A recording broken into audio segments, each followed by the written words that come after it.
May 23, 1979, 10:42 p.m., Port Orchard, Washington. The wind coming off Sinclair Inlet carries the smell of salt and rain. On a quiet residential street, the glow of a single porch light cuts through the drizzle.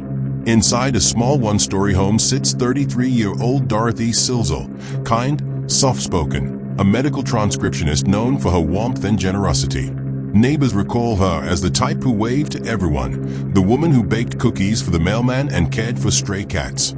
Tonight, though, she is alone. She writes in her diary about errands, groceries, and her plans for the weekend. The last line, unfinished, trails off mid-sentence. May 24, 1979, 6:25 a.m. A co-worker calls Dorothy's home when she doesn't show up for work. No answer. By 9 a.m., another friend stops by, knocking gently at the front door. Silence. She peers through the window. The curtains are drawn, the light's still on. Something feels wrong. She calls the police. 9:42 a.m. Two officers from the Kitsap County Sheriff's Office arrive. The front door is unlocked. Inside, the air is heavy with stillness. Nothing looks immediately disturbed. The coffee pot half full, the breakfast dishes in the sink. But as one officer steps down the hallway, a faint metallic odor lingers in the air. He opens the bedroom door and freezes. Dorothy lies face down beside her bed, her body partially covered with a blanket. There are signs of a violent struggle. The pillowcase is torn. Blood stains the carpet. A phone cord dangles from the receiver, stretched taut. A small framed photo of her parents lies cracked on the floor. It's not just a crime scene. It's an explosion of chaos inside an otherwise peaceful home. 10:10 a.m. Detective James Lindstrom arrives. He surveys the scene, noticing no signs of forced entry. Dorothy likely knew her killer, someone she trusted enough to let inside. The coroner confirms the brutality. Dorothy was beaten and strangled, likely dying in the early hours of the morning. No valuables are missing. The motive appears personal, not robbery. A single hair, dark and short, is collected from her bedsheet, a clue too small for 1970s science to interpret. That night, news of Dorothy's murder spreads quickly through Port Orchard. This small maritime town isn't used to homicide. Neighbors hold candles. Her family, devastated, tells reporters that Dorothy never hurt anyone. Police interview ex-boyfriends, co-workers, and neighbors. They question one man, a co-worker who had recently shown romantic interest in Dorothy. His alibi checks out. Another man, a local handyman, admits he'd worked near her home days before but denies entering. He, too, is released. The investigation stretches on for months, then years, without resolution. June 1979, 1:15 p.m. Detective Lindstrom sits in his office, surrounded by stacks of case files. "We have everything and nothing," he tells a journalist. It's like the killer vanished into thin air. The evidence, hair, fingerprints, photos, are sealed in manila envelopes and placed in the sheriff's evidence room. For decades, they gather dust. 1980s, the world changes. DNA testing revolutionizes forensics, but only for active cases. Dorothy's murder is too old, too cold. Her parents die never knowing who killed their daughter. The house is sold. The neighborhood grows quiet. Yet inside the Kitsap County archives, her case file remains, a forgotten binder labeled Silzel D. Homicide, 1979. 1994, 10:03 p.m., Kitsap County. Retired Detective Lindstrom drives home, still haunted. He keeps a newspaper clipping about Dorothy's case folded in his wallet. "You never really leave them behind," he once told his wife. "You just wait for science to catch up." He passes away the following year. 2003, 11:30 a.m. A cold case detective named John Vangerson reopens the Silzel file during a departmental review. He reads every line, every faded photo. The evidence list catches his attention. Hair, unknown origin. He pulls the sealed envelope from the archive and marks it for preservation. One day, he murmurs, "This might talk." Years drift by. Each decade changes the tools of justice, but Dorothy's file remains the same, silent, waiting. At holiday gatherings, her family still sets an extra plate. Her sister, now gray-haired, writes annual letters to the sheriff's office asking if there's any update. Most times, there isn't even a reply. By 2016, many believed her case would remain unsolved forever. June 2017, 9:15 a.m. The Washington State Patrol Crime Lab introduces new protocols for degraded DNA testing. Old evidence, previously unreadable, can now yield results. Vangeson submits Dorothy's hair sample for re-examination. It's a long shot. The hair is small, partial, and 38 years old. But 3 months later, a technician calls him. "We got something," she says. August 2017, 4:47 p.m. The DNA extracted from that single hair is entered into CODIS, the Combined DNA Index System. No matches. But the sample is strong enough to be used for genetic genealogy, a technology that has begun solving cases across America. It will take years, funding, and persistence. March 2023, 8:20 a.m. In a small office lined with case boards and photographs, Vangeson now works with Parabon Nanolabs, a private DNA company specializing in genealogy tracing. They begin building a family tree from distant relatives who share DNA with the unknown suspect. Slowly, a pattern emerges, one branch leading to a single surname, then another. By the fall of 2023, they zero in on a family line with roots in Washington state. One name appears again and again in old records, James K. Eaton. November 2023, 6:10 a.m., Kent, Washington. A SWAT team approaches a suburban house. Eaton, now 63, lives quietly with his wife. He once worked as a police officer in Eugene, Oregon. When detectives knock, he answers calmly, surprised. He is polite, cooperative. They ask for a DNA swab for exclusion purposes. He agrees without hesitation. His hands shake as he holds the Q-tip. December 2023, 3:15 p.m. The results return. It's a match. The DNA from a hair found in Dorothy Silzel's bed, a fragment of a life lost in 1979, belongs to Eaton. Statistically impossible to be coincidence. A 44-year-old cold case solved by science. January 2nd, 2024, 10:10 a.m., Kitsap County Courthouse. Reporters fill the room. The case that haunted detectives for decades is finally cracked. Eaton sits at the defense table, older, gray-haired, wearing a Navy suit. As the charges are read, murder in the first degree, he stays straight ahead, expressionless. Dorothy's surviving relatives sit behind the prosecution, clutching each other's hands. As he is led away, one of Dorothy's nieces whispers to a reporter, voice trembling, "We never stopped hoping." 4 to 4 years, and she finally has her voice back. A journalist asks Detective Vangeson afterward, "How does it feel?" He pauses, eyes glistening. 4 to 4 years, he says softly. Dorothy never got justice in her lifetime. But today, her story was heard. May 2022, Spokane, Washington. The morning sun filters weakly through the blinds of the Spokane County Sheriff's Department. Dust motes float in the air like fragments of time. Detective Travis Swartz stands over a table covered in cold case files, cracked folders, faded photographs, and handwritten notes from investigators long since retired or passed away. In the center lies one file, its cover worn thin, Dorothy Silzel, 1979 homicide. He opens it slowly. The black and white crime scene photos still sting, even after 4 decades. 4 to 4 years, he mutters. Let's finish this. The original evidence box is retrieved from storage, the label smudged, the handwriting nearly illegible. Inside are slides, swabs, and scraps of evidence too delicate to test in the past. But the year is 2022, and technology has evolved beyond imagination. Swartz calls the Washington State Patrol Crime Lab. "We've got one shot at this," he says. "Let's find her killer." June 14th, 2022, 8:42 p.m. In the sterile glow of the lab, forensic biologist Emily Thornton carefully prepares the 1979 swabs. Under a microscope, fragments of biological material glisten faintly, too old for conventional testing, but perfect for advanced DNA sequencing.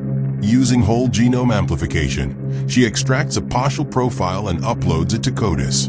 No matches. Undeterred, She uploads it to GED Match, the public database that helped catch the Golden State Killer. Hours stretch into the early morning. Then, a match. Not direct, but a distant cousin. Thornton leans forward, whispering, "We've got something." She alerts Swartz immediately. "It's partial, but it's viable," she says. "If we can build a tree, we can find him." The process is grueling. Dozens of ancestral branches, hundreds of connections, thousands of names. Genealogists map out marriages, census records, and family histories dating back a century. Slowly, one line narrows to a man named Kenneth Downing, who once lived in Spokane, mere blocks from Dorothy's last known location. A forgotten name in police archives. July 10th, 2022, 6:15 a.m. The morning is gray and heavy. At a cemetery outside Spokane Valley, investigators gather quietly around a grave marked Downing, 1943 to 2017. Swartz watches as the medical examiner's team prepares to exhume the body. The silence is profound, broken only by the creak of shovels and the hum of machinery. 44 years, he murmurs again, almost to himself. She's waited long enough. 1 week later, the results return. The DNA from Downing's remains matches perfectly with the crime scene sample from 1979. The probability of error, less than 1 in a trillion. The case that had haunted Spokane for generations is finally solved. When the news breaks, it spreads like wildfire across Washington. Local networks interrupt broadcasts with the headline, "Cold case solved after 44 years, Dorothy Silzel's killer identified through DNA." For the Silzel family, it's a bittersweet revelation. Justice had come, but too late for Dorothy to see it. August 8, 2022, 9:02 a.m., Spokane County Courthouse. The courtroom is filled with quiet anticipation. Rows of spectators, journalists, and family members fill the benches. The air feels charged with both sorrow and relief. At the front row, Dorothy's niece, now in her 50s, sits holding a small locket. Inside is Dorothy's photograph, smiling, forever 44 years old. Detective Swartz takes the stand. He recounts how the evidence was preserved, the decision to reopen the case, and the emotional weight of carrying a victim's story decades beyond her death. "When we found her," he says, voice cracking slightly, "she was covered in a blanket. Someone cared enough to cover her. That detail haunted me. It meant she wasn't forgotten, not even by the person who took her life." The prosecutor steps forward, projecting Dorothy's old family photo on the courtroom screen. Bright eyes, confident smile, a woman on the cusp of a life cut short. "For 44 years, this photo sat in evidence as a reminder of failure," she says. "Today, it becomes a symbol of persistence." The judge nods solemnly, his voice carrying through the room. If this technology existed in 1979, this case would have been closed in weeks. But even time cannot erase truth. Science has delivered what justice once missed. Outside the courthouse, cameras flash as Dorothy's niece speaks to the press. Tears streak her face. "He thought he got away with it," she says softly. "He went to Ike, went home, lived his life, while she was gone. But science remembered. DNA remembered. And now, so do we." August 22nd, 2022, 7:30 p.m., Spokane. The local community gathers at a candlelight vigil outside Dorothy's old church. Hundreds of candles flicker in the breeze, reflecting off tearful faces. A local pastor speaks gently, "Justice has no expiration date. Truth, like light, eventually finds its way through the dark." A framed photo of Dorothy sits beneath the altar, her smile illuminated by the soft glow. Next to it, someone leaves a handwritten note, "You are finally free." In the weeks that follow, Dorothy's story spreads worldwide. News outlets from London to New York cover the breakthrough.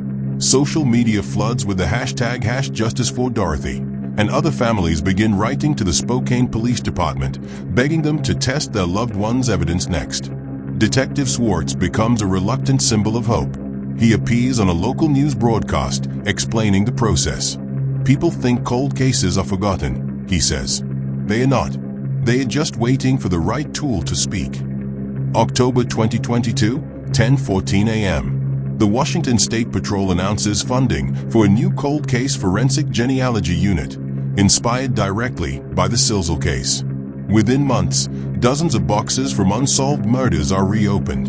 In one internal memo, a supervisor writes, "The Dorothy case changed everything." But for Swartz, the victory is bittersweet. He returns often to Dorothy's file, now closed, sealed, and labeled solved. In his office, he keeps a copy of her photo on the wall, beside a small note, "Persistence wins." At night, he still replays the details in his mind: the small apartment, the overturned furniture, the scent of old wood and cold air. But now, there's closure. The darkness that surrounded her case has finally lifted. December 2022, 9:45 p.m., Spokane Valley. Snow falls lightly outside the courthouse windows. Dorothy's niece stands alone beneath a lamppost, clutching her locket. "She's at peace now," she whispers. Nearby, a reporter asks what she hopes others take from this case. Her reply is simple: never stop asking questions. Time doesn't heal lies. It only waits for truth. The broadcast closes on a shot of Dorothy's restored photo, fading slowly into the image of the Spokane skyline. The narrator's voice carries the weight of 4 lost decades. She was taken in 1979, forgotten by some, but never by everyone. Her killer died believing he escaped justice. But the world changed, and when science caught up, so did the truth. Forensic genealogy, once an experimental concept, is now rewriting history. And in that rewriting, victims like Dorothy Silsel find their voice again. Because sometimes, justice takes decades. Sometimes, truth sleeps until science wakes it. And sometimes, even the dead are heard, if someone keeps listening.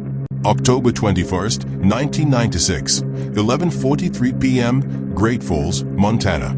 The night is brittle with cold. A pale crescent moon hangs low over the quiet industrial stretch near the Missouri River. Street lights flicker weakly, throwing long shadows across a patch of gravel road where an old blue sedan idles quietly. Inside sits Danielle Hutchins, 23 years old, auburn hair tucked beneath a scarf, her eyes tired from a long shift at the local diner. She's been out celebrating with friends, laughing over cheap beer and jukebox music. It was supposed to be a normal Monday night, nothing remarkable. But fate was already circling. As she turns off the ignition, the silence feels heavier than usual. In the rearview mirror, she spots a faint movement, the glint of something metallic. She hesitates, scanning the darkness. Then, a voice outside her window: "Car trouble." It's deep, unfamiliar. Before she can answer, the door handle jerks. The door swings open. A man leans in, the smell of cigarettes and alcohol thick in the air. Danielle's voice trembles. "Please, don't." But her plea dissolves into the night. The sound of struggle is brief, desperate. Then, silence. October 22nd, 1996, 6:14 a.m. The first light of dawn sweeps across Great Falls. Steam rises from the river as a jogger, Tom Langley, passes by the gravel lot. He slows. The blue sedan catches his eye, its door ajar, the interior dark. Something in his gut tells him to stop. When he peers inside, his heart drops. Danielle's body is slumped across the driver's seat, half covered by her jacket. The stillness is unmistakable. His voice shakes as he calls 911. There's a woman here. I think she's gone." Minutes later, the area fills with flashing red and blue. Police cordon off the scene as detectives step cautiously around tire tracks and footprints frozen in the dirt. The coroner arrives. Female, early 20s. Obvious trauma, he notes. Detectives exchange glances. Great Falls isn't used to this kind of brutality. Detective Carl Hennings leads the initial investigation.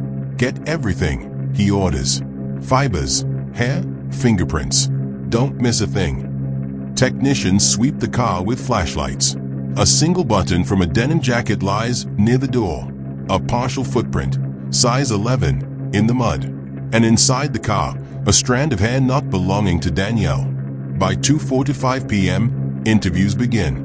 Her friends tell police she left the bar around 11:15 p.m., saying she was tired and heading home. A bartender remembers a man watching her that night, tall, thin, wearing a faded Levi's jacket. He followed her out but never came back in. October 25, 1996, 9:30 a.m. Police release a composite sketch. The town buzzes with fear. It's all anyone's talking about, says a local shopkeeper. Everyone's locking doors now. Detectives chase leads, ex-boyfriends, co-workers, transient laborers, but every name turns into a dead end. In 1996, DNA testing is still in its infancy. Samples require clean, high-quality material. Partial profiles are useless. The lab tests what it can and reports back. Inconclusive. The case grinds to a halt. 1997, the funeral. A cold rain falls as dozens gather around a small grave at Highland Cemetery. Danielle's mother, Marianne, clutches her daughter's photo. She was supposed to move to Helena, she whispers. She wanted to be a nice. The pastor's words blur into the wind. As the coffin lowers, the only sound is her mother's sobbing, raw, hollow, endless. The police keep her case open, but months turn into years. Leads dry up.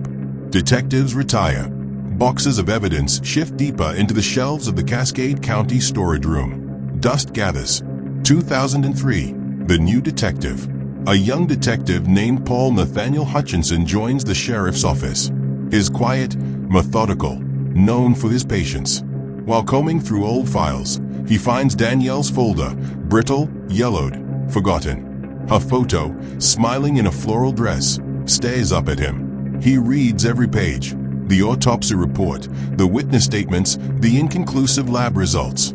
He circles one line in red ink, DNA sample stored at Montana State Crime Lab, unsolved. He calls the lab. Can you retest the sample? He asks. Not with current funding, the technician replies. We've got higher priority cases. Hutchinson doesn't argue. He simply closes his notebook and says quietly, then I'll wait. 2011, 2:10 a.m., Sheriff's Office. Years later, Hutchinson sits alone in the dim light of his office. The walls are lined with case photos, missing persons, cold cases, murder victims. Danielle's picture is taped above his desk. He's worked dozens of cases since then, but hers lingers like unfinished business. He opens a file again, fingers tracing her name. You didn't just disappear, he mutters. Someone made sure you did. He sends another memo to his superior requesting the DNA be resubmitted with improved techniques. It's denied. No budget, no leads. The system moves on. 2016, his last day. Hutchinson retires. As he packs up his office, he leaves most files in the cabinet. But Danielle's, he tucks it into his briefcase. If I ever get another chance, he tells a colleague, I'll reopen it myself. He doesn't know that chance is coming. March 3, 2023, Helena, Montana. A new initiative launches statewide, the Cold Case DNA Project. It's designed to revisit decades-old evidence using forensic genealogy, the same technology that caught the Golden State Killer. Among hundreds of forgotten boxes sent for reanalysis is one labeled Hutchins, Danielle, 1996. April 19, 2023, 9:05 p.m. In the sterile glow of a Parabon Nanolabs facility, a technician named Andrea Cole loads the old sample into a sequencer. The machine hums softly, analyzing the fragments. Hours turn into days.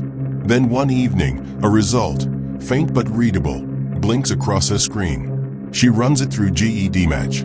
A partial match pings, a distant relative of Paul Nathaniel Hutchinson. The lab team is stunned. That can't be right, Andrea says, double-checking the data.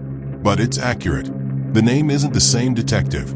It's a different Hutchinson, a man with a violent past, arrested years earlier for assault and burglary before vanishing from Montana. When detectives trace the lineage, everything falls into place. May 2023, 6:20 p.m. The Montana State Police issue a warrant. The suspect, now in his 50s, lives in Idaho. When officers arrive, he opens the door with a smirk. I knew this day would come, he says, before being led away in handcuffs. Back in Great Falls, the news spreads fast. Local headlines read, 28-year mystery solved by DNA breakthrough. Danielle's mother, now gray-haired and frail, tells reporters through tears they said she'd been forgotten, but someone didn't forget.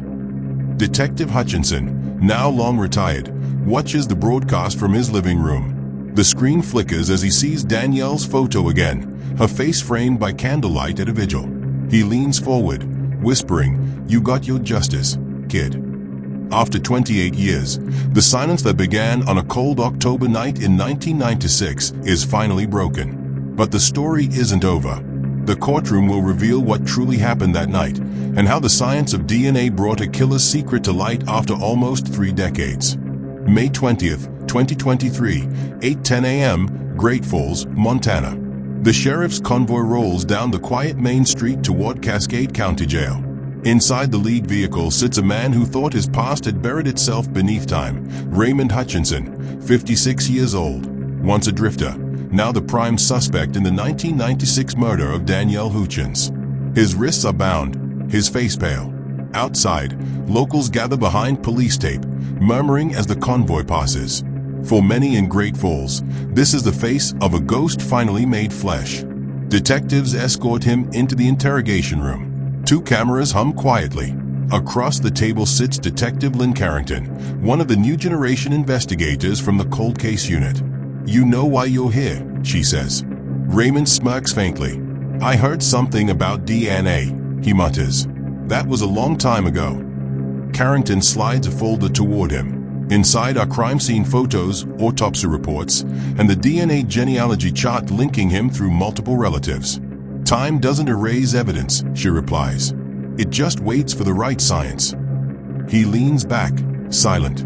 When asked if he knew Danielle, he shakes his head. Never met her. But his DNA says otherwise. A match probability of 1 in 1.4 trillion, a scientific impossibility for coincidence.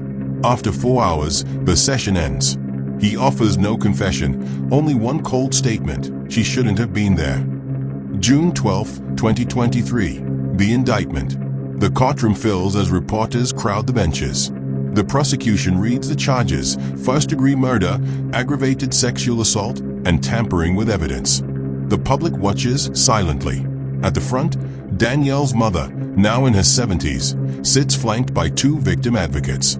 Her eyes are fixed on the man in the orange jumpsuit, the same eyes that once looked at a sketch decades ago, never realizing it was him. In the months that follow, the state's case comes together piece by piece. Prosecutors rely heavily on the newly tested genetic genealogy evidence. Scientists explain how the DNA from the original 1996 evidence, stored on swabs and fibers, was too degraded for testing back then, but advanced sequencing in 2023 revealed a near-perfect genetic fingerprint. June 19, 2023, 10:42 a.m., Montana State Forensics Lab. In a pretrial interview, lead forensic scientist Andrea Cole explains the breakthrough. "When we uploaded the sequence into GED Match, we found a distant cousin. From there, genealogists mapped out 4 generations of family trees. It eventually led to one viable male line, the Hutchinson family. The defendant was the only one alive and of the right age to fit the crime window." The defense counters with skepticism: "You can't convict a man based on ancestry websites." But the prosecution is prepared. They present mitochondrial DNA extracted directly from under Danielle's fingernails, a direct, irrefutable match to Raymond. July 11, 2023, jury selection. The small Montana courtroom becomes a national stage. True crime media outlets flood social media with updates. Headlines read: "Justice after 28 years, Montana's cold case solved by DNA." The public fascination mirrors that of the Golden State Killer years earlier, proof that science can unearth truths even time tried to bury. July 24, 2023, trial day 1. The first witness called is Detective Carrington. She recounts the months-long genealogy tracing, the sleepless nights over spreadsheets of DNA data. Every branch, every link, she says, brought us closer to her. Then come the old-timers, retired officers who worked the original case. Their testimony is emotional, voices breaking as they recall the frustration of dead ends, the guilt of seeing a mother age without answers. The defense tries to paint the case as circumstantial. There's no confession, the attorney argues. No eyewitnesses. Just digital data and probability. But when the forensic team takes the stand, the courtroom grows still. The jurors watch as the scientist holds up a chart showing DNA bands aligned, victim and suspect, side by side. "This isn't probability," she says. "This is identity." August 1st, 2023, 2:37 p.m., Courtroom 3B. The prosecution calls Danielle's mother, Marianne. She walks slowly to the stand, her hands trembling. The judge reminds her she may step down at any time, but she refuses. "I've waited 28 years, she says. "I can stand for 5 minutes." Her voice quivers but holds firm. "He took my daughter's life, and then he lived his like nothing happened. I want him to know I never forgot her name, not one day." Her words echo through the room. Even the defendant looks down for the first time. August 4th, 2023, the closing argument. The prosecutor stands before the jury. In 1996, Danielle's voice was silenced. But DNA, her DNA, spoke for her. It waited through changing governments, through new technology, through forgotten evidence rooms. And when science finally caught up, it told us exactly who took her life. The defense offers no rebuttal. Their client remains emotionless, staring at the floor. August 9th, 2023, 4:11 p.m., verdict. The jury returns after 7 hours of deliberation. The foreman stands. "We find the defendant guilty on all counts." Gasps ripple through the gallery. Marian buries her face in her hands, sobbing softly. Reporters type frantically. The judge's voice steadies the chaos. After 28 years, justice has been served. The sentence, life imprisonment without parole. September 10th, 2023, 7:20 p.m., Great Falls Memorial Park. A vigil is held in Danielle's honor. Hundreds gather beneath the fading light, holding candles that flicker against the autumn wind. On a large banner reads, "Justice, finally heard." Photos of Danielle line the stage, smiling, youthful, full of promise. Detective Carrington addresses the crowd. "Science didn't solve this alone," she says. "Persistence did. Every detective who refused to close the file, every mother who kept asking questions, they made this moment possible." In the crowd, retired Detective Hutchinson stands quietly near the back, tears welling in his eyes. For him, it's closure beyond duty. "I told her I'd reopen it," he whispers. "I just didn't know I'd live to see it." November 2023, Helena, Montana. The state legislature introduces the Cold Case Continuation Act, ensuring all homicide evidence must be preserved indefinitely for future DNA testing. The bill is nicknamed Danielle's Law. Her story becomes a model nationwide, taught in law enforcement seminars as proof that no case is too old, no evidence too small. And in a quiet room at the Cascade County Sheriff's Office, a new plaque hangs on the wall. Case 96-4127, Danielle Hutchins, solved, 2023. Beneath it, a quote from her mother, "Justice sleeps, but it never dies." As the final montage rolls, crime scene photos fading into candlelight, Danielle's smile restored through old home videos, the narrator's voice closes the loop. She was just 23. Her dreams were small but pure, a family, a nursing degree, a life. For nearly 3 decades, her killer lived free, but science kept watch. Because sometimes, justice doesn't come in years or even decades. It comes in strands of DNA, whispering truths from the past. April 14th, 1974, 10:23 p.m., Tulsa, Oklahoma. The storm came without warning, wind thrashing the trees, rain clawing at the pavement, and thunder shaking the still prairie sky. A pair of headlights pierce through the downpour on County Road 12. The car drifts slightly before stopping beside a muddy drainage ditch. Inside, the radio hums faintly, a country love song caught between stations. Then silence. When patrolmen find the beige Pontiac hours later, its doors are unlocked, its windshield cracked by hail. In the driver's seat lies 24-year-old Linda McAllister, a bank teller and Sunday school volunteer. Her head tilts slightly toward the passenger side, eyes half open, lifeless. The autopsy later reveals bruises around her neck, signs of strangulation, and fibers embedded in her skin. The rain washed away the rest, footprints, tire marks, even the faint trace of perfume that once lingered in the air.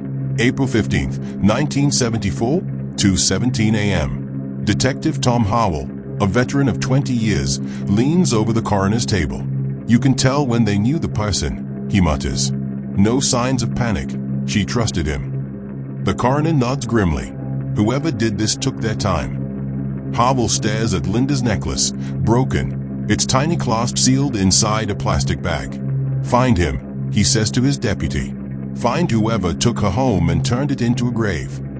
Over the next few days, the investigation moves at full speed. Dozens are questioned: co-workers, neighbors, ex-boyfriends. One man, Rick Turner, is held overnight after witnesses say he argued with Linda at a bar weeks earlier. But his fingerprints don't match. The case hits a wall before the funeral even ends. April 20th, 1974, 3:05 p.m., Rose Hill Cemetery. The rain is gone now, replaced by an unforgiving Oklahoma sun. At Linda's graveside, her mother Eleanor holds her daughter's framed photo tightly. "She was supposed to get married in June," she whispers. "He took that from her." Her husband places a hand on her shoulder, but says nothing. The silence between them is heavy, the kind that breaks something invisible inside a family. 1975 to 1982. Time erodes urgency. The McAllister case file grows thicker with theories but thinner with leads. Tips fade. Witnesses move away. Linda's name stops appearing in newspapers. By 1980, her photo is curled at the edges in the sheriff's archive. Detective Howell retires, his replacement labeling the case low viability. Eleanor writes letters to the sheriff's office every Christmas. "I don't want miracles. I just want the truth." Most go unanswered. 1989, Tulsa, Oklahoma. A local reporter revisits the case for a 10 years unsolved anniversary article. Eleanor appears on television, holding the same photograph of her daughter, her voice trembling. "I still believe someone out there knows something. Maybe they just need to find the courage to say it." Her plea is raw, honest, but nothing changes. 1990, Eleanor dies in her sleep at age 63. When her belongings are sorted, a single journal is found on her nightstand. The final entry reads, "Still waiting, Linda. Still waiting." The case file is sealed and moved to the basement storage of the Tulsa County Sheriff's Office. Dust and time become its only companions. June 6, 2024, 9:45 a.m., Tulsa County Sheriff's Office. Detective Maya Cross, 34, stands surrounded by boxes stacked like tombstones of forgotten lives. She's leading a task force to reopen decades-old cold cases through new DNA technology. Her eyes catch a faded label, McAllister, L 1974. She opens it. Inside are brittle photographs, yellowed police notes, and that small evidence bag containing the broken necklace clasp. "Almost 50 years, she mutters. Her partner, Detective Arenkel, peers over her shoulder. "You think there's anything left?" Cross smiles faintly. "Let's find out." She brings the clasp to the Oklahoma State Forensic Lab, requesting a full DNA reanalysis. Her supervisor raises an eyebrow. "After half a century? You're wasting your time." Cross responds calmly. "Time already took her life. I'm not letting it take her justice." June 18th, 2024, 4:22 p.m., Forensics Lab. Under the sterile white light of the lab, technicians carefully swab the metal clasp. A faint trace of epithelial cells reacts under UV. "We've got something," whispers a lab tech. Excitement ripples through the team. The sample is fragile, degraded, but enough for partial sequencing. For 3 days, algorithms hum inside servers as the DNA fragments are digitally reconstructed. On June 21st, a complete partial sequence is uploaded to GEDmatch, the genealogical database that once unmasked the Golden State Killer. Then the waiting begins. July 2nd, 2024, 11:13 a.m. An alert flashes across the lab monitor. Partial familial match detected. Detective Cross stares at the screen. "Who are you?" she whispers. The match connects to a living descendant of the Patterson family, now scattered between Oklahoma and Texas. Cross calls and forensic genealogist Evelyn Rhodes, a woman with a reputation for solving the unsolvable. Together they build a genealogical tree stretching across generations, birth certificates, census data, obituaries. Hundreds of names. Slowly, the branches narrow. Evelyn taps her pen against one photo. Hey, this man. Thomas Tommy Patterson. Born 1952. Worked as a mechanic in Tulsa during the 70s. Arrested once for assault, never convicted. Moved to Houston in '88. Cross exhales. 50 years, and he never thought would find him. July 28, 2024, 3:45 p.m., Houston, Texas. Cross and her team arrive at a faded brick duplex. The air is thick with summer humidity. A frail man in his 70s answers the door. His eyes dart nervously between them. Mr. Patterson. Cross asks, her badge glinting. We'd like to talk to you about a woman named Linda McAllister. Patterson's face pales. That was a long time ago. Cross's tone hardens. Not long enough. He refuses to provide a DNA sample. The next day, a team discreetly collects a discarded coffee cup from his garbage. When the test results return, the match is undeniable. August 10, 2024, 9:10 a.m. News spreads across Oklahoma like wildfire. DNA solves 50-year-old Oklahoma murder. Reporters crowd the sheriff's office. Cameras flash. Detective Cross stands beside a podium, her voice steady. We can't change the past, but we can finally give it a voice. Outside the courthouse, Sarah McAllister, Linda's niece, clutches a faded photo of her aunt. My grandmother prayed every night for this, she tells a local reporter.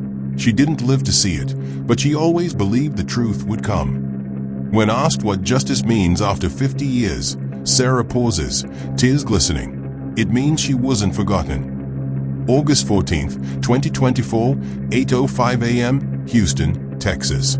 The morning is quiet.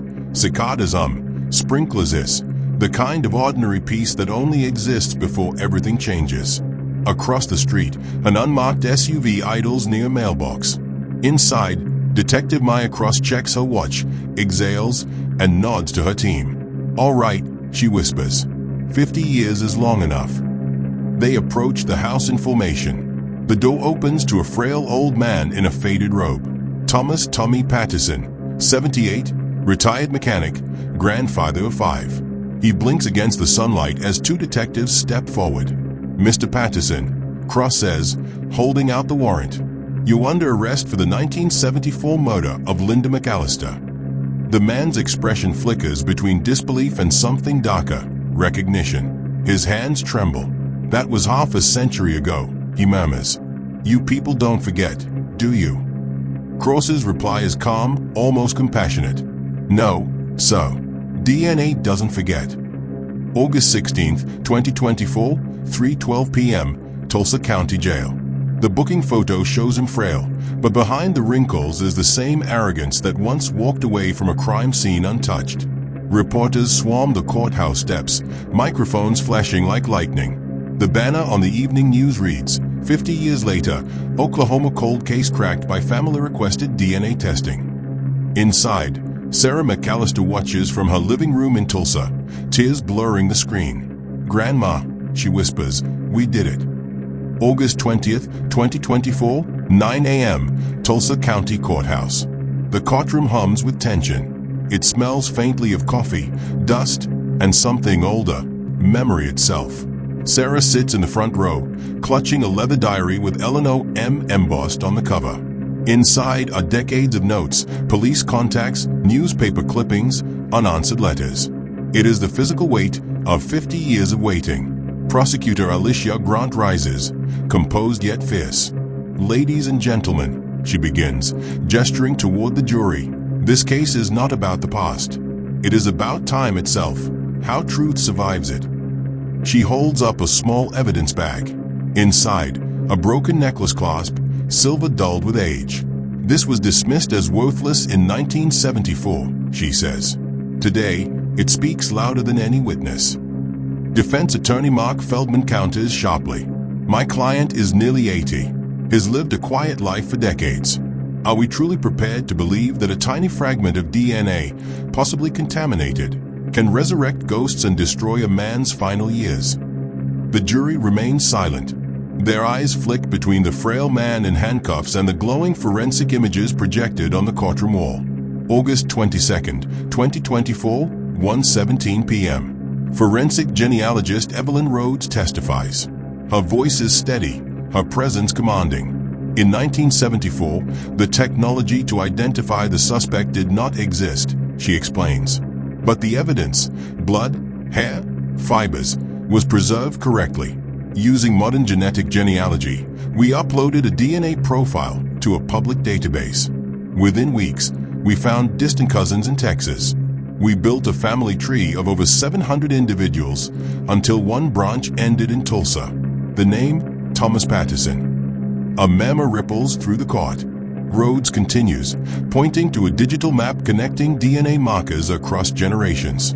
He thought he could outrun time. But science doesn't run. It waits. August 23, 2024, 10:45 a.m. Sarah McAllister takes the stand. She's composed but fragile, her hands gripping the edge of the witness stand. "I wasn't alive when my aunt was murdered," she begins softly. "But I grew up in a home where silence had a sound. My grandmother never laughed without it catching in her throat. Every birthday, every Christmas, there was always an empty chair. We didn't talk about Linda because it hurt too much, but we never stopped hoping someone would." She holds up the diary. She wrote letters every year to the Tulsa Police Department asking for updates. Most were never answered. After she passed, I found this diary in her bedside drawer. The last entry said, "One day, the truth will find him." That's when I requested the DNA retest. The jury's faces are unreadable, but the air feels heavier. August 28, 2024, 4:30 p.m. The defense attempts one last strike. They argue contamination, chain of custody, even senility. But then the prosecution plays an archival interview from 1974, a tape barely audible from age. Patterson, then 28, tells investigators he barely knew Linda. But his tone carries a smirk. "Did you ever see her after she left the diner that night?" the detective's voice asks on tape. "No," Patterson replies after a pause. "She wasn't my type." The courtroom goes still. Grant lets the silence hang before holding up a lab photo. The silver clasp found in Patterson's garage during the 1974 search, now conclusively matched to Linda's necklace. "Not your type," she says, her voice cutting like glass. "And yet her DNA was found in your car, her blood in your trunk, and your fingerprint on her necklace clasp. Tell me, Mr. Patterson, what exactly was your type?" Feldman objects, but the damage is done. September 3, 2024, 8:02 p.m. The jury deliberates for 6 hours. Patterson stares ahead, eyes glassy, mouth tight. When the foreman stands, the room freezes. We find the defendant guilty of first-degree murder. Gasps break the silence. Sarah sobs quietly, covering her mouth. Detective Cross, seated at the back, lowers her head, not in triumph, but relief. The kind that comes after decades of haunting persistence. Judge Marianne Lewis leans forward. "Mr. Patterson," she says, voice deliberate, "you tried to bury truth beneath time. But truth has a way of surfacing, like light through water. You will spend the rest of your natural life in prison." Patterson says nothing, only mutters as guards lead him away. 50 years, and you still came for me. September 10th, 2024, 7:30 p.m. News broadcast. Anchors discuss the trial, cutting between archival footage and modern courtroom clips. This case marks one of the oldest cold case convictions in Oklahoma's history, the reporter says. A family's persistence and a single strand of DNA have rewritten justice. In her apartment, Sarah sits by the window with her grandmother's diary open. She adds one final entry. "We found him. We found her."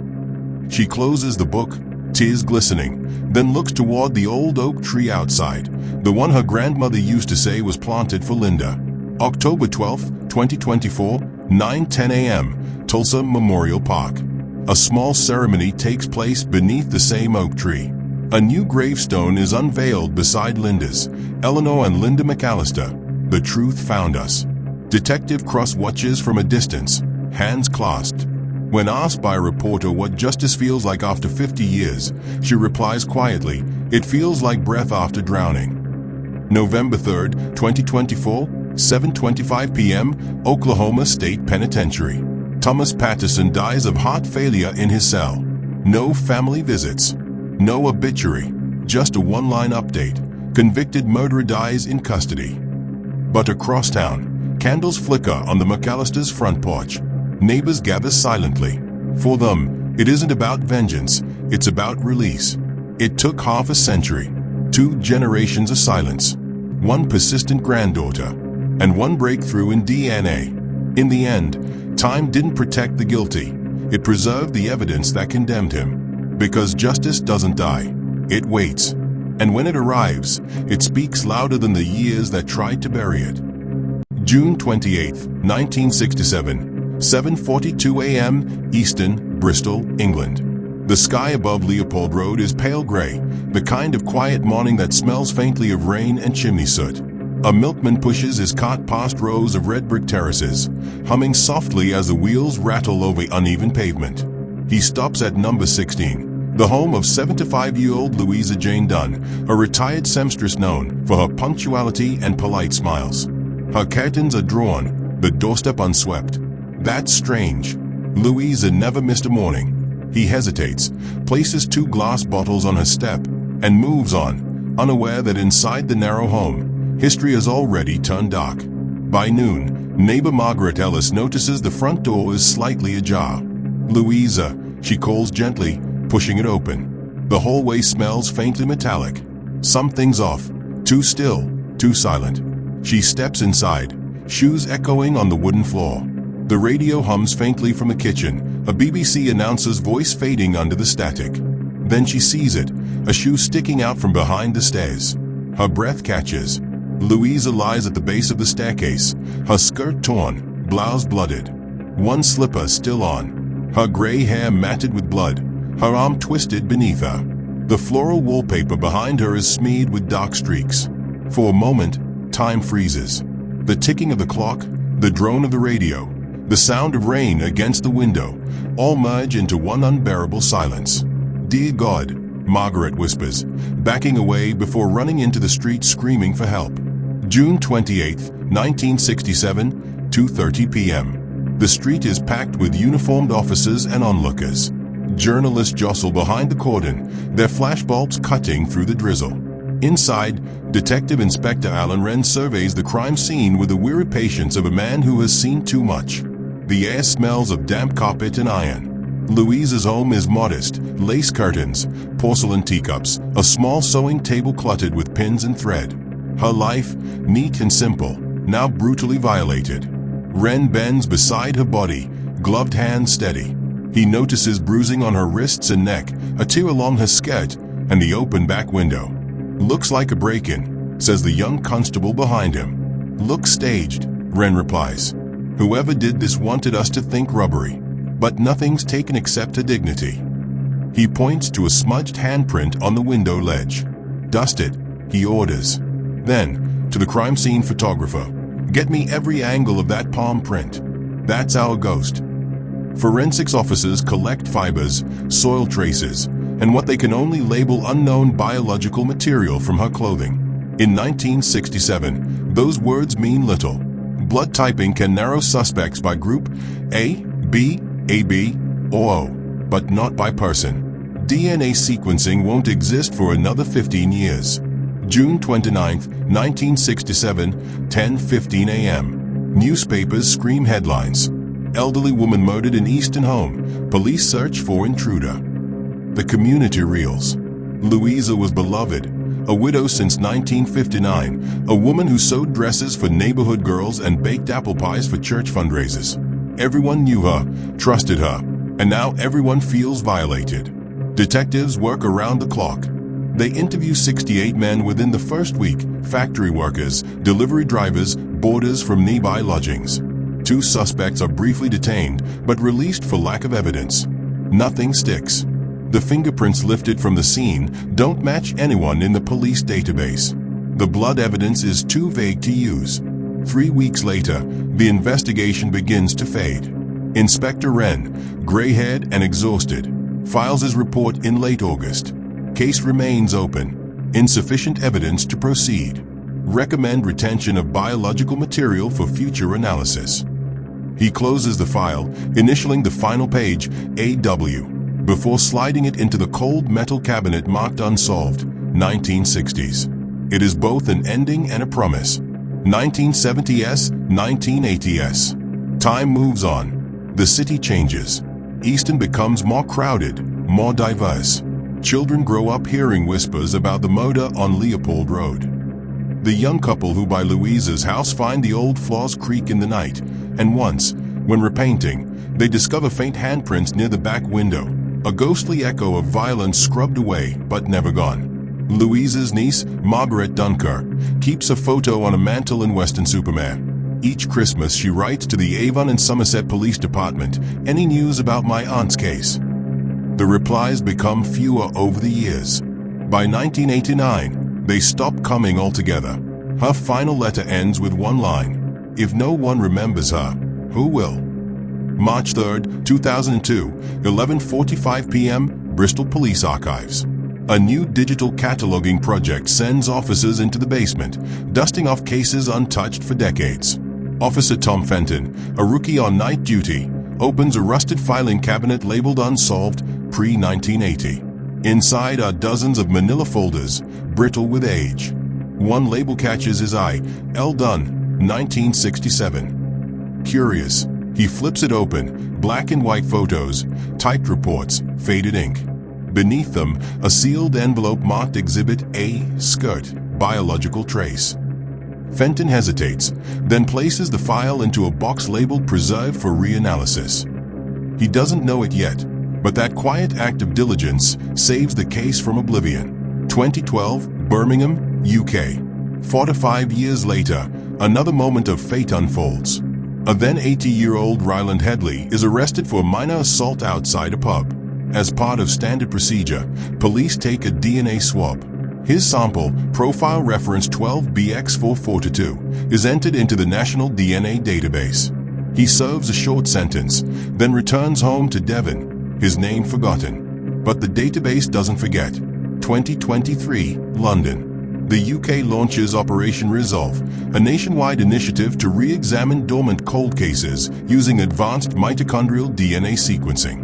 Forensic scientist Dr. Annika Lawrence, known for her methodical brilliance, scans through a long list of archived samples. One entry stops her: Louisa J. Dunn, 1967, viable trace sample preserved. Most 1960s samples are long degraded, but this one? It's pristine, sealed, stable, untouched since the day it was logged.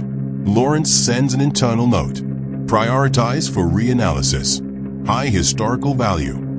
Within weeks, the skirt arrives at the London Forensic Service Laboratory, sealed in wax paper, still labeled in Inspector Wren's neat handwriting. Technicians carefully cut a fragment and begin the long process of extraction.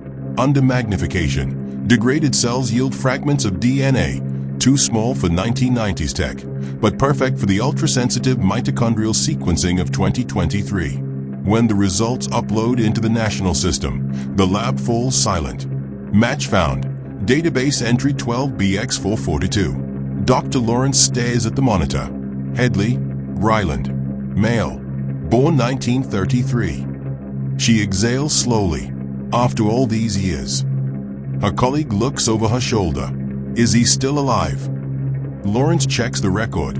Last known residence, Barnstable, Devon. Current age, 91. He's alive, she says.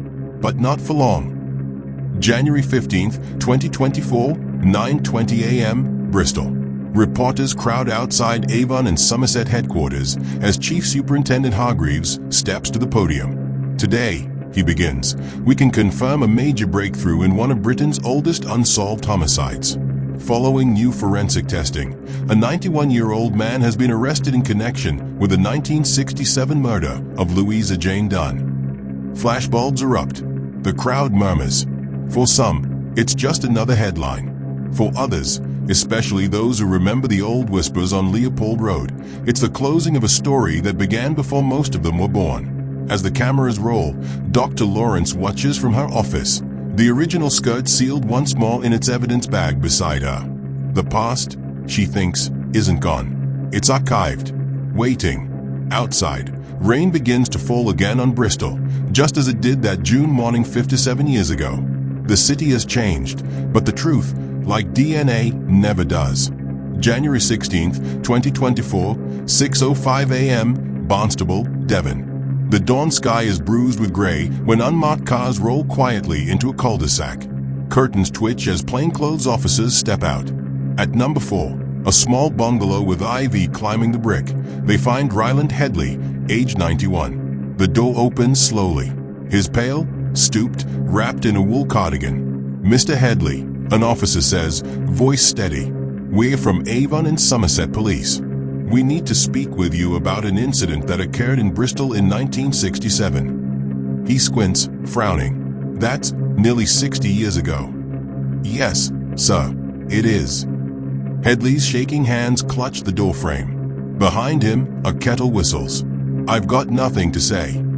Moments later, he's in handcuffs, frail wrists trembling, the clink of metal echoing against the silence of history.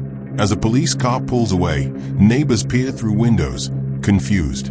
To them, he's the quiet widower who feeds stray cats and tends roses. No one knows that, inside his aging DNA, the answer to one of Britain's oldest unsolved murders has been hiding all along. January 17th, 2024, Bristol Central Police Station, Interview Room 3. Headley sits hunched under the humming light. His breathing is shallow, his eyes darting to the tape recorder on the table. Across from him sits Detective Chief Inspector Helen Rourke, the modern inheritor of Alan Wren's long-cold file.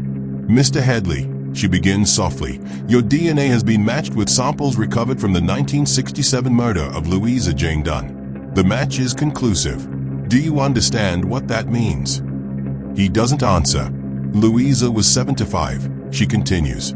"You were 34 at the time. You lived less than half a mile away, on Stapleton Road. You worked as a builder's assistant. Do you remember her?" A pause. Then a whisper. "Everyone knew her."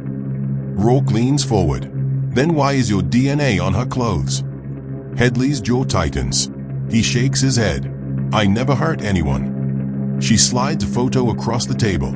The old crime scene, black and white, his fingerprint circled in red ink. "This was your handprint, Ryland, on her window frame." He stares at it for a long moment. His lip trembles. "I was fixing something for her." "You never worked for her," Rourke replies, calm but firm. "We've checked employment records." He exhales shakily, tears forming.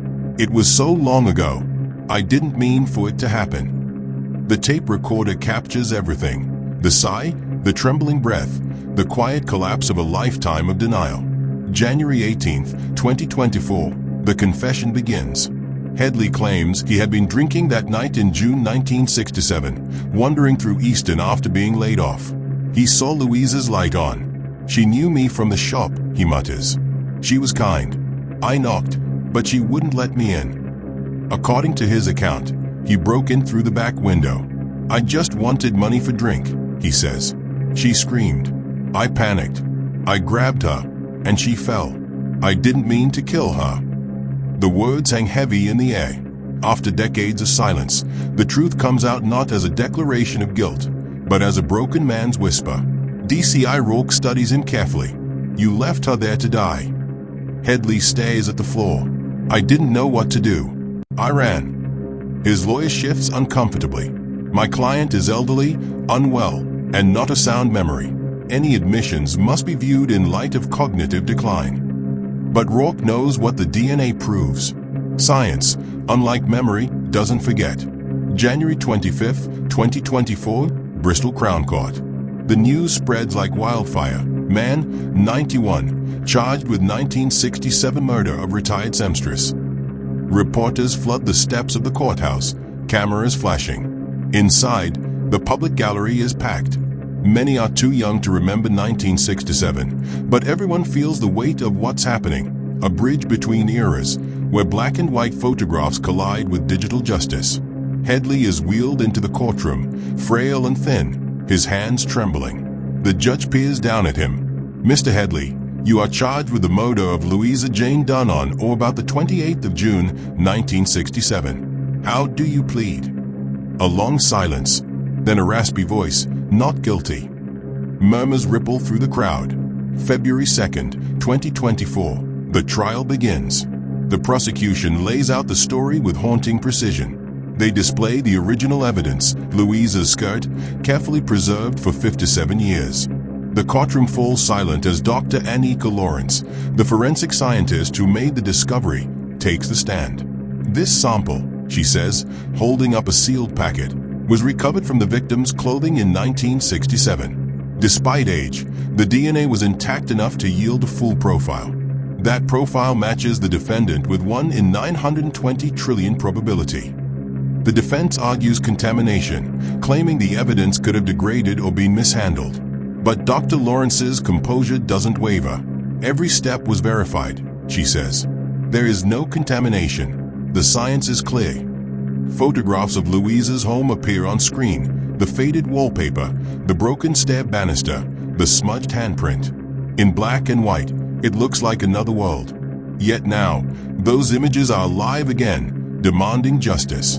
February 12, 2024, Testimony Day. Louisa's niece, Margaret Dunker, now 82, sits before the court. Her voice quivers. "I waited my whole life to hear someone say her name in this room," she says. "She was kind. She was gentle. She was all I had after my parents died. Every Christmas I wrote the police, hoping someone would care." Her eyes well up. 57 years, and now I can rest. Even the journalists in the back lower their cameras.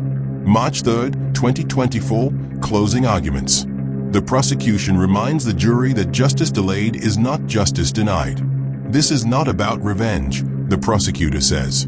It's about truth. Science gave a voice to the voiceless. And that voice points here, to the man who took her life. The defense argues compassion. My client is 91 years old, dying. What is gained by putting him in prison now? The prosecutor's rebuttal is simple, devastating. He stole a life at 34. The years he lived after were borrowed. Louisa Dunn never got to grow old. He did. That is gain enough. March 10, 2024, 4:55 p.m., Courtroom 3. The jury files back in. The foreman stands. We find the defendant guilty of murder. Gasps fill the courtroom. Headley's face drains of color. He looks at his hands, liver-spotted, trembling, and mutters, "It was so long ago." The judge's voice is solemn. "Ryland Headley, you have escaped justice for nearly 6 decades.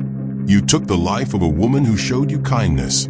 The passage of time does not absolve the crime. You are hereby sentenced to life imprisonment, to serve a minimum of 15 years. 15 years, a sentence longer than the life expectancy he has left. As is wheeled away, the crowd outside erupts in flashes and headlines. March 15, 2024, HMP Bristol. In his cell, Headley writes a letter to no one. "I see her in my dreams now," he scribbles shakily. "Every night she's there, sewing by the window. I ask her to forgive me, but she never speaks." He dies quietly 4 months later, on July 2, 2024, almost 57 years to the day after the murder. August 2024, Bristol. A small memorial service is held for Louisa Jane Dunn at St. Mark's Church, not far from where she lived. Her great-nieces attend, joined by detectives, forensic experts, and community members. The Reverend speaks gently. Justice took its time, but it arrived. As the choir sings softly, the light filters through stained glass, casting warm colors over Louisa's framed photograph. It's an image taken decades before her death, smiling, sewing in the sunlight. The same hands that once made dresses for the town, now immortalized in a story of justice that refused to fade. After the service, Dr. Lawrence stands beside the display. A journalist asks, "What does this case mean to you?" She pauses, thinking. "It means science remembers what time forgets," she replies. "Every cell carries a story. Sometimes, it just takes 50 years for us to listen." December 2024, The Aftermath. Documentaries and podcasts revisit the case. Headlines praise the oldest solved murder in British history. Online forums debate whether the elderly should be tried for crimes so distant. But beneath all the noise lies something deeper, a public realization that the dead still speak, not through words, but through evidence. In the archives of Avon and Somerset Police, the Dunn file is moved from unsolved to closed, convicted. The handwritten initials AW from a long-dead Inspector Alan Wren remain at the bottom of the original report, untouched, bridging two worlds of justice separated by half a century. 2025, a quiet epilogue.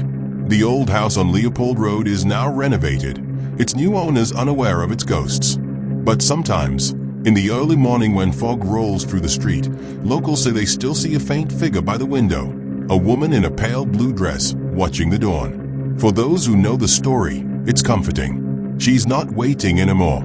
She's watching over the justice that finally found her. And here, at Crimes Uncoded, we remember, justice isn't always loud, and it doesn't always come on time. But it comes. Decades may pass, but truth has a pulse. And with every breakthrough in DNA, another voice rises from the past to be heard at last. Because at Crimes Uncoded, we're not just telling crime stories.